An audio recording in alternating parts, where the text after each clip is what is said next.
ഇപ്പോഴും എപ്പിഡ്യൂറൽ എന്ന വാക്കറിയാത്ത പെണ്ണുങ്ങളാണ് 70%. നൊന്ത് പ്രസവിച്ചാലേ അമ്മയാവൂ, അല്ലെങ്കിൽ മക്കളോട് സ്നേഹം ഉണ്ടാവണമെങ്കിൽ നൊന്ത് പ്രസവിക്കണം.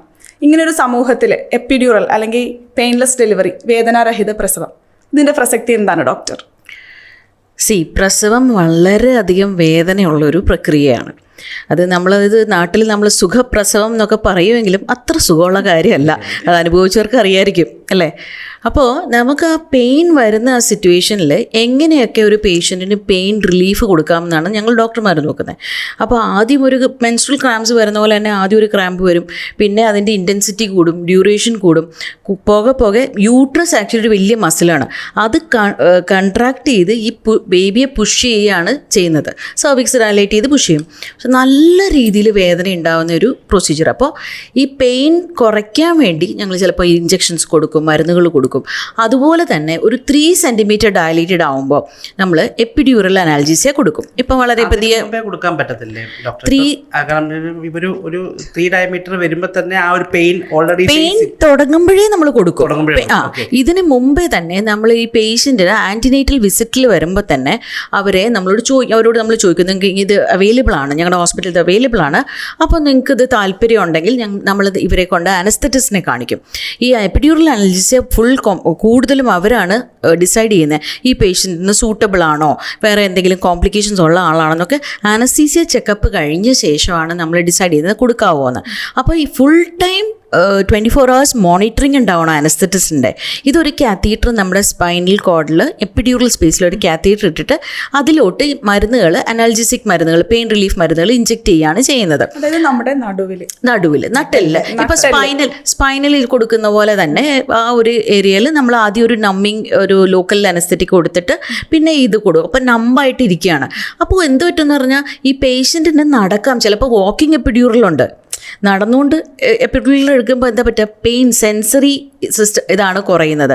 പക്ഷേ കാലനക്കുകയൊക്കെ ചെയ്യാം, നടക്കാം, അങ്ങനെയൊക്കെ ചെയ്യാം.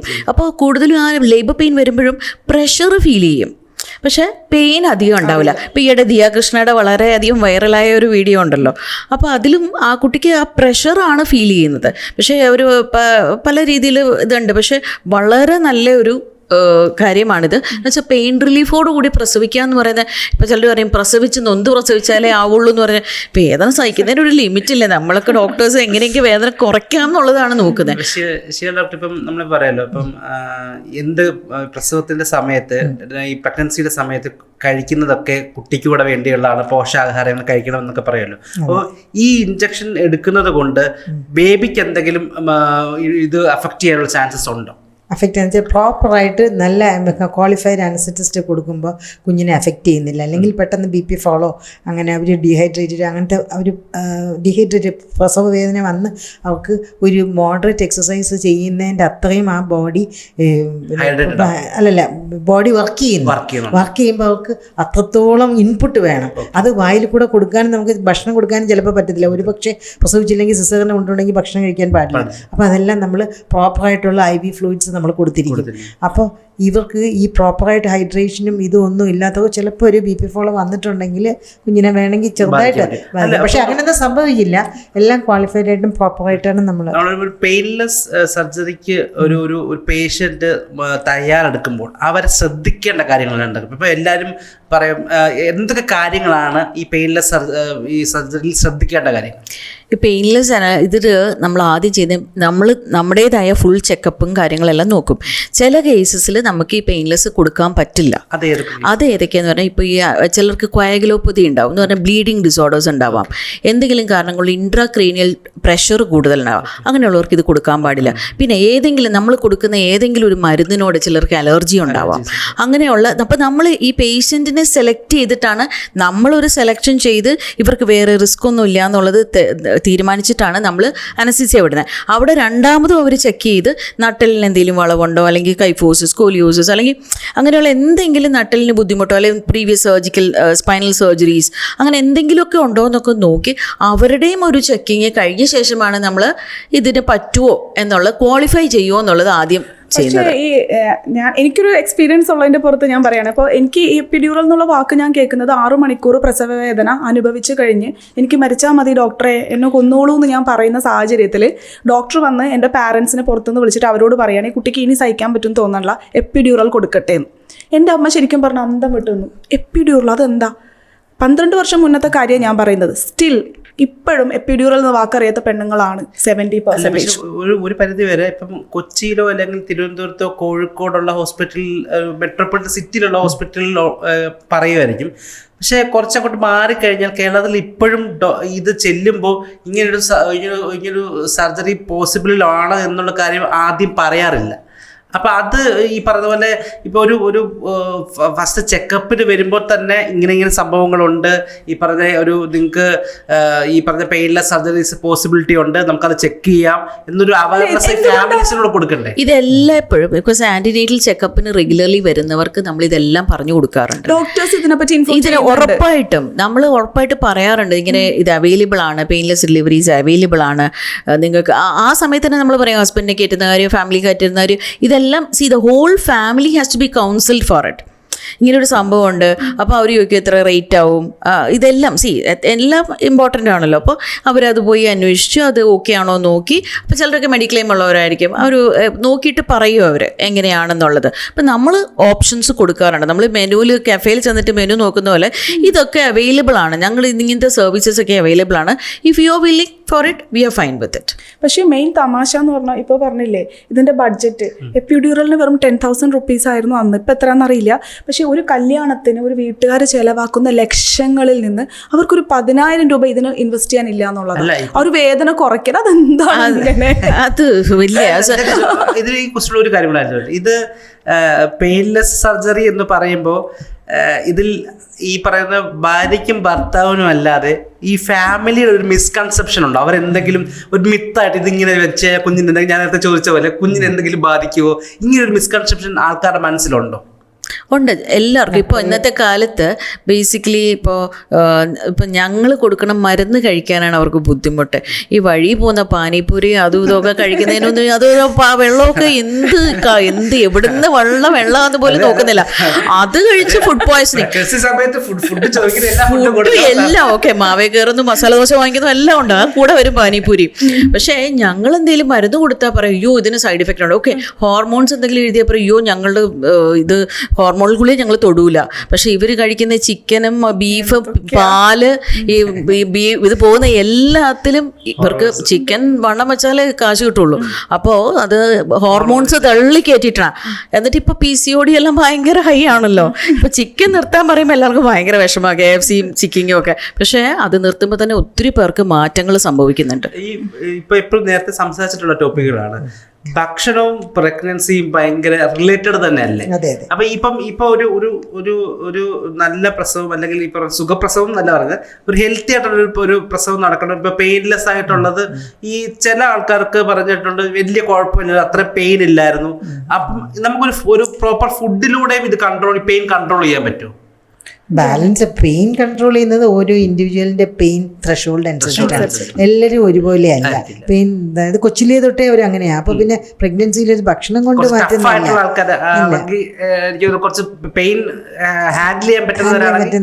ജനറ്റിക്സ് ആയിരിക്കും, അല്ലാതെ ഭക്ഷണമായിട്ടല്ല. അങ്ങനെയാണ്. പക്ഷേ ബാലൻസ്ഡ് ഡയറ്റ് ഒരു ആരോഗ്യമുള്ള ഒരു അമ്മയ്ക്കും ഒരു ആരോഗ്യമുള്ള കുഞ്ഞിനും ഡെഫിനറ്റ്ലി ബാലൻസ്ഡ് ഡയറ്റ് വളരെ ഇമ്പോർട്ടൻ്റ് ആണ്. എന്താണ് ബാലൻസ് ഡയറ്റ് എന്ന് അവർ അറിഞ്ഞിരിക്കണം. അതാണ് ഏറ്റവും ഇമ്പോർട്ടൻ്റ്. ഇല്ല, അവർക്കൊരു ആഗ്രഹം വല്ലപ്പോഴും സാധിക്കുന്നതുകൊണ്ട് ഒരു കുഴപ്പമില്ല. അവർക്കൊരു കേക്ക് കഴിക്കണം, ഒരു ഐസ്ക്രീം വല്ലപ്പോഴും കഴിക്കണം, ഇറ്റ്സ് ഓക്കെ. പക്ഷേ ബാലൻസ് ഡയറ്റ് അവർ തീർച്ചയായിട്ടും കഴിച്ചിരിക്കണം. ഈ ഒരു ഇഞ്ചക്ഷന് ഒരു ഡോസേജ് കാണുമല്ലോ, അത് ഓരോ ആൾക്ക് ഇൻഡിവിജ്വലിന് അനുസരിച്ചാണോ അതോ വെയിറ്റും ഇതെല്ലാം അനുസരിച്ച് കൊടുക്കും. അറ്റ് ഇന്റർവെൽസ് അവർ ഇടയ്ക്കിടയ്ക്ക് കൊടുത്തോണ്ടിരിക്കും. അതിന്റെ ആക്ഷൻ തീരുമ്പോൾ പിന്നെയും കൊടുത്തോണ്ടിരിക്കും.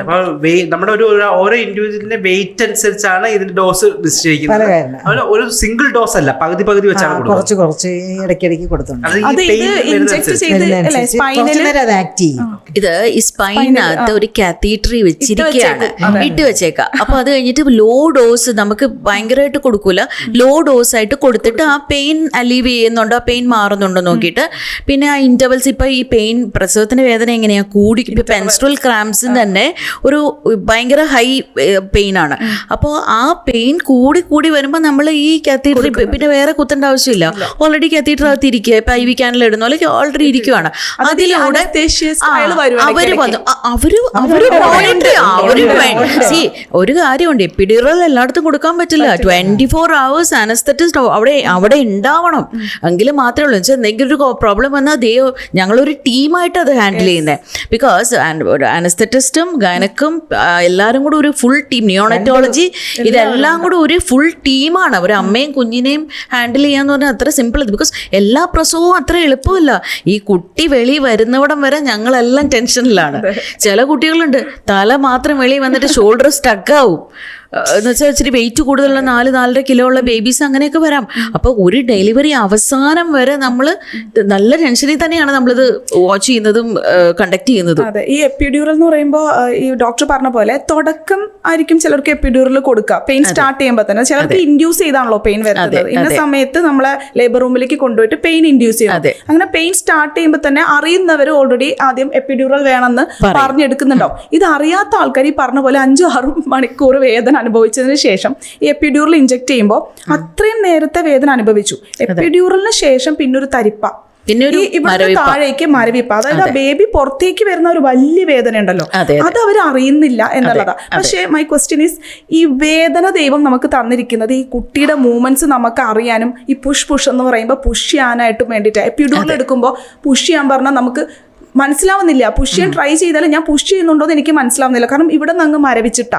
അപ്പൊ അതുകൊണ്ടായിരിക്കോ വേദന അനുഭവിച്ച് പ്രസവിക്കണം എന്ന് പറയുന്നത്. ഇനി ഭാവിയിൽ സയൻസ് കുറച്ചും കൂടെ ഒക്കെ ഡെവലപ്പ് ആവുമ്പോൾ അതിനുള്ള സംഭവമൊക്കെ വരുമായിരിക്കും. ബേസിക്കലി ഈ എപ്പിഡ്യൂറൽ കൊടുക്കുമ്പോൾ സെൻസേഷൻസ് ആണ് പോകുന്നത്, പക്ഷെ നമുക്ക് പുഷ് ചെയ്യാൻ പറ്റും. നമ്മുടെ മോട്ടോർ മസിൽ കാര്യങ്ങളാണ്. നമ്മൾ പറഞ്ഞല്ലോ വാക്കിംഗ് എപ്പിഡ്യൂറൽ ഉണ്ടെന്ന് പറഞ്ഞല്ലോ. അപ്പോൾ വേദന അറിയുന്നില്ല, അവിടെ ഒരു തരിപ്പാണ്, അംബ്ലിക്കസിന് താഴോട്ട് ഒരു തരിപ്പാണ്, ഇവിടെ തൊട്ടാലൊന്നും അറിയുന്നില്ല എന്ന് തോന്നും. പക്ഷെ you are able to push, you can push.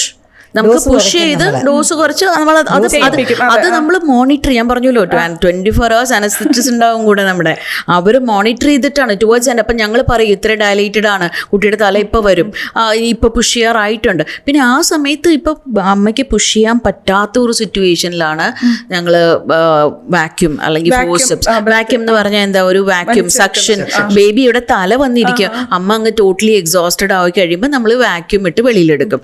അതേപോലെ തന്നെയുണ്ട് ഫോഴ്സെപ്സ്, ഔട്ട്ലെറ്റ് ഫോഴ്സെപ്സ്, അതും ഇട്ട് വെളിയിലോട്ട് എടുക്കും. ഐ മീൻ ഓൺലി വെൻ അമ്മ is not able to push. പിന്നെ അല്ലെങ്കിൽ മോളിൽ നിന്ന് ഫണ്ടൽ പയ്യെ ഒരു ചെറിയൊരു പുഷിൻ്റെ ആവശ്യമേ വരുള്ളൂ. അപ്പോൾ ആ അമ്മ ടോട്ടലി എക്സോസ്റ്റഡ് ആണെങ്കിൽ നമ്മൾ മോളിൽ നിന്ന് പയ്യെ ഒന്ന് പ്രസ് ചെയ്ത് കൊടുത്ത് ഫണ്ടൽ പ്രഷർ എന്ന് പറയും, അങ്ങനെയും പ്രസവിപ്പിക്കും.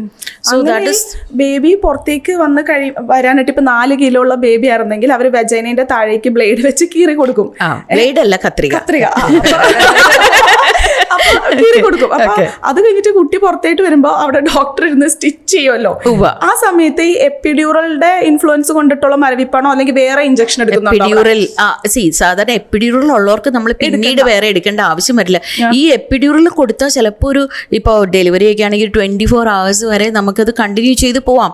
ആ പോസ്റ്റ് ഇത് ഡെലിവറി ആയിട്ടേണ്ട പെയിനും കാര്യങ്ങളൊക്കെ കുറയും. സിസേറിയൻ ആണെങ്കിൽ വേണമെങ്കിൽ കുറച്ച് ദിവസം കൂടെ ഒരു 2 to 3 days വരെയൊക്കെ പോവാം. സോ അപ്പോൾ ആ പോസ്റ്റ് ഓഫ് പെയിൻ ആണെങ്കിലും അത് ഇത് ചെയ്ത് പൊയ്ക്കോളും. അപ്പോൾ അങ്ങനെയല്ല, എപ്പിഡ്യൂറൽ അല്ലാത്ത ആൾക്ക് നമ്മൾ ഇഞ്ചക്ഷൻ കൊടുക്കും, ലോക്കൽ അനസ്തെറ്റിക് ഇഞ്ചക്ട് ചെയ്തിട്ട്, അല്ലാതെ പച്ചക്ക് ഞങ്ങൾ അങ്ങനത്തെ അതിക്രമങ്ങളൊന്നും കാണിക്കാറില്ല. നമ്മൾ 4 പേരും സംസാരിക്കും, 4 പോയിന്റ് ഓഫ് വ്യൂ സംസാരിക്കും. അപ്പൊ ഈ ഒരു പെയിൻലെസ് സർജറിയെ കുറിച്ച് ഈ മലയാളികൾക്ക് കുറച്ച് ആൾക്കാർക്ക് മാത്രമേ അറിയൂ, താഴെ ഉള്ളവർക്ക് അറിയത്തില്ല. അവർക്ക് അവയർനെസ് ആവശ്യമാണെന്ന് തോന്നിയിട്ടുണ്ടോ? അവയർനെസ് ഭയമുള്ള സ്ത്രീകളുണ്ട് പ്രസവ വേദനയെക്കുറിച്ച്. അവർ ചോദിക്കുക ഇപ്പോഴും ഈ അടുത്തും വന്നിട്ടുണ്ട്, സിസേറിയൻ മതി ഡോക്ടർ എന്ന്. എന്തുകൊണ്ടാണ് എനിക്ക് ഭയപ്പാട്? ഞാനും എൻ്റെ ഭർത്താവ് മാത്രമേ ഈ നാട്ടിലുള്ളൂ, അച്ഛനും അമ്മയ്ക്കും വരാൻ പറ്റില്ല. സോ ഭർത്താവിന് എനിക്ക് കണ്ടു നിൽക്കാൻ പറ്റില്ല, എൻ്റെ വൈഫ് വേദന എടുക്കുന്ന എനിക്കും ഭയമാണെന്ന് പറഞ്ഞു. ആ ഭയപ്പാട് നമ്മൾ മാറ്റി കൊടുക്കുന്നുണ്ടെങ്കിൽ ഒരു ബർഡൻസ് ആയിരുന്നു. അപ്പോൾ അങ്ങനെയുള്ളൊരവസരത്തിൽ സ്ത്രീകൾക്ക് അത്രയും വേദന ഭയപ്പാടുണ്ട്. ഇല്ലയെന്ന് പറയാൻ പറ്റില്ല. അവർക്ക് പണ്ടത്തെ സ്ത്രീകൾ സഹിച്ച പോലെ ഓപ്പർച്യൂണിറ്റീസ് ആൻഡ് ഓപ്ഷൻസ് എല്ലാം അവർക്ക് ഓപ്ഷൻസ് ഉള്ളപ്പോൾ അവർക്ക് വേണം. അപ്പോൾ ഈ സി സെക്ഷൻ ചെയ്യുമ്പോൾ സിസേറിയൻ ചെയ്യുമ്പോൾ അതിനും ഡീമെറിറ്റ്സ് ഉണ്ടല്ലോ. നമ്മുടെ ശരീരത്തിൽ നോർമൽ ഡെലിവറിയെക്കാട്ട് സി സെക്ഷൻ വരുമ്പോഴത്തേക്ക് കുറച്ച് ഡീമെറിറ്റ്സ് ഉണ്ട്. അതിന്റെ കാര്യങ്ങൾ അപ്പം നമുക്ക് പറഞ്ഞു കൊടുത്താൽ അവർ കേൾക്കത്തില്ലായിരിക്കും അല്ലേ? ഇല്ലില്ല, അവർക്ക് കേട്ടുള്ള ഇത് പ്രസവ വേദനയെ കുറിച്ചിട്ടുള്ള ഭയമാണ് കൂടുതലും റാദർ ദാൻ സിസേറിയൻ എന്നാണ് ഞാൻ മനസ്സിലാക്കുന്നത്. കാരണം അവർക്ക് ഈസി സിസേറിയൻ മതി ഡോക്ടറെ, സിസേറിയൻ മതി. പിന്നെ ഈ സൊസൈറ്റിയിൽ ഒരു സ്റ്റിഗ്മ ഉണ്ട് ജൂബി, ഈ പറഞ്ഞ പോലെ നൊന്ത് പ്രസവിച്ചോട്ടെ, കാരണം ഞങ്ങളെല്ലാം നൊന്ത് പ്രസവിച്ചരാ, ഇനി വരുന്ന സ്ത്രീകൾ നൊന്ത് സ്ത്രീകൾ തന്നെയാ സ്ത്രീകളുടെ ശത്രു എന്ന് പറയാറില്ലേ? ഏകദേശം അതുപോലെ എനിക്ക് തോന്നാറുണ്ട്. ശരി, അതെ. ഈ പഴയ കോളേജിൽ ചെല്ലുമ്പോൾ ആരാ റാഗ് ചെയ്യണേ? സീനിയേഴ്സ്. ഈ സീനിയേഴ്സിന് നല്ല റാഗിങ് കിട്ടിയിട്ടാണല്ലോ അവന്റെ ജൂനിയർ റാഗ് ചെയ്യാൻ കിട്ടണേ. ഇതേ അവസ്ഥയാണ് മിക്കവാറും വീടുകളിൽ. അമ്മയമ്മയൊക്കെ നല്ല നൊന്ത് പ്രസവിച്ച് അവർ പറയും ഫസ്റ്റ് നമ്മളൊക്കെ ചിലപ്പോൾ ഈ ത്രെട്ടൻഡ് അബോർഷൻ കേസ് ഞങ്ങൾ റെസ്റ്റ് എടുക്കാൻ പറഞ്ഞു വിടും. ഇപ്പം ബ്ലീഡിങ് ഉള്ള അല്ല പ്ലാസൻ്റ പ്രീവിയ ഉണ്ടെങ്കിൽ റെസ്റ്റ് എടുക്കാൻ പറഞ്ഞു വിടും.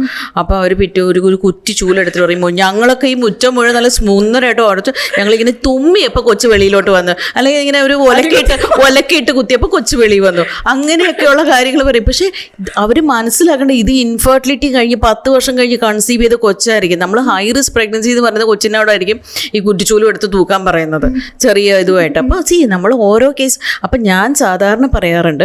പിന്നെ ഒരു കാര്യം പറയേണ്ടത്, ചിലരെപ്പോഴും എന്നോട് തോന്നുന്നു പറയണത്, ഡോക്ടറെ ഈ കുട്ടിയുടെ ഇത് കുപ്പുക്കൾ കൂടി കുരുങ്ങാതിരിക്കാൻ എഴുന്നേറ്റിരുന്നിട്ട് തിരിയണമെന്ന് ചോദിക്കുന്നുണ്ട്. അപ്പം ഞാൻ പറഞ്ഞു, ഞാൻ 2 പ്രാവശ്യം പ്രഗ്നൻ്റ് ആയപ്പോഴും എന്നെ കൊണ്ട് പറ്റിയില്ല എഴുന്നേറ്റിരുന്നിട്ട് തിരിയാൻ. ഉറക്കത്തിൽ ഞാൻ ഞാൻ തിരിയാൻ പോവുകയാണ് എന്ന് പറഞ്ഞ് എഴുന്നേറ്റിരുന്നിട്ട് തിരിയൽ നടക്കുകയല്ല. ഇതറ ലോഡ്. പക്ഷെ ഞാൻ പറയുന്നത് അമ്മായിയമ്മയോ അല്ലെ വീട്ടിൽ കാരണവന്മാരാരെങ്കിലും എന്തെങ്കിലും പറഞ്ഞാൽ എല്ലാം മൂളി കേൾക്കുക, എതിരൊന്നും പറയല്ലേ. കുടുംബ സമാധാനത്തിന് അത് വളരെ ഇമ്പോർട്ടൻ്റാണ്. നമ്മളെല്ലാം മൂളി കേട്ടുക, തലയാട്ടുക. നമുക്ക് തലേ ദൈവം ബുദ്ധി തന്നിട്ടുണ്ട്, അത് ഉപയോഗിക്കുക. എപ്പിഡ്യൂറൽ എന്ന് പറയുന്നത് ഭാര്യയും ഭർത്താവും കൂടി എടുക്കേണ്ട തീരുമാനം. ഭാര്യയും ഭർത്താവും എടുക്കേണ്ട തീരുമാനമാണ്. പക്ഷെ ബാക്കിയുള്ളവരെയും കൂടി ഇൻവോൾവ് ചെയ്യുക. അവർക്ക് തോന്നരുത് അവർ ബീൻ ലെഫ്റ്റ് ഔട്ട് എന്ന് തോന്നരുത്. അത് പിന്നീട് പ്രശ്നങ്ങളുണ്ടാക്കും. അപ്പോൾ അവരെയും വിളിക്കും. ഇപ്പോൾ അമ്മായിയമ്മയായിരിക്കും, ഒരു ചിലപ്പോൾ ആൻറ്റിനേറ്റൽ വിസിറ്റിൻ്റെ അമ്മയായിരിക്കും വരുന്നത്, ചിലപ്പോൾ അമ്മായിയമ്മയായിരിക്കും, ചിലപ്പോൾ ഭർത്താവായിരിക്കും. അപ്പോൾ നമ്മൾ ഈ ഡെലിവറിക്ക് മുമ്പ് ഇവരെ എല്ലാവരെയും വിളിച്ചിരുത്തിയിട്ട് നമ്മൾ ഞങ്ങളുടെ അവിടെ കൗൺസിലിംഗ് കൊടുക്കും. കൗൺസിലിംഗ് കൊടുക്കുമ്പോൾ നിങ്ങൾക്ക് എന്തൊക്കെ എക്സ്പെക്റ്റ് ചെയ്യുന്നുണ്ട്, ഇത് ഒരു പ്രസവത്തിൻ്റെ സമയത്ത് നിങ്ങൾ എന്തൊക്കെ കൊണ്ടുവരണം, ഏത് സമയത്താണ് ഇപ്പോൾ വെള്ളം പോവോ അല്ലെങ്കിൽ ഒരു പെയിൻ തുടങ്ങുമോ അല്ലെങ്കിൽ കുട്ടിയുടെ അനക്കം കുറയോ എന്തെങ്കിലും ചെയ്താൽ ഇമ്മീഡിയറ്റ്ലി രാത്രിയോ പകലോ നോക്കണ്ട, നിങ്ങളിവിടെ എത്തുക. ഇങ്ങനെയുള്ള കാര്യങ്ങൾ നമ്മൾ പറഞ്ഞു കൊടുക്കും. ചിലരൊക്കെ സെക്കൻഡ് ഡെലിവറി വന്ന് ഞാൻ എപ്പോഴും പറയും, എനിക്ക് വീട് തൊട്ട് പുറയില്ല, അവിടെ നിന്ന് വന്ന് കയറാൻ ഒരു 5 മിനിറ്റ് തരണം. ഇവർ വരുമോ അതേ പ്രസവിക്കുക. നമുക്കൊരു ഗ്ലൗ ഇടാൻ പോലും സമയം കിട്ടാത്ത അവസ്ഥയിൽ 2-3 ആകുമ്പോൾ പെട്ടെന്ന് ഇങ്ങനെ പോരും. അപ്പം ഞാൻ എപ്പോഴും പറയും, എനിക്കൊരു ചെറിയ വേദന വരുമ്പോൾ നിങ്ങൾ നേരെ ഹോസ്പിറ്റലിലോട്ട് പോരെ എന്ന് പറയും.